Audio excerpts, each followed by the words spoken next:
আবারও মাথাভাঙা ২ নম্বর ব্লকে বাইসন ব্লকের রুইডাঙ্গা গ্রাম পঞ্চায়েতের নামঠেঙ্গা গ্রামের দোলং নদী তীরবর্তী এলাকায় ভোরবেলা প্রথম দেখতে পান বিপুল দেবনাথ। বিপুলবাবু শরীরচর্চা করতে বেরিয়েছিলেন। বাইসনের খবর চাউর হতে এলাকায় আতঙ্ক তৈরি হয়। খবর পেয়ে ছুটে আসে ঘোকসাডাঙ্গা থানার পুলিশ এবং কোচবিহার বন বিভাগের সহ অধিকর্তা বিজন কুমার নাথ সহ বন দপ্তরের কর্মীরা। এখন ভুট্টা চাষের মরশুম, তাই বিস্তীর্ণ এলাকা জুড়ে ভুট্টা ক্ষেত।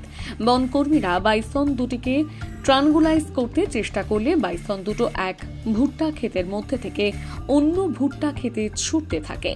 মাইক যোগে এলাকায় প্রচার চালান বন দপ্তর।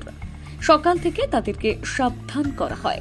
অবশেষে নিউ চেংরাবান্ধা গ্রাম এলাকায় বাইসন দুটোকে ট্রানগুলাইজ করতে সক্ষম হয়। বাইসন দেখতে উৎসুক মানুষ প্রচুর ভিড় জমান। ভুট্টা ক্ষেতের ক্ষতি হলেও কোনো রকম দুর্ঘটনা ঘটেনি বলে জানা গিয়েছে। বাইসন বার হয়েছে তো মোটামুটি সকালবেলায় বার হয়েছে।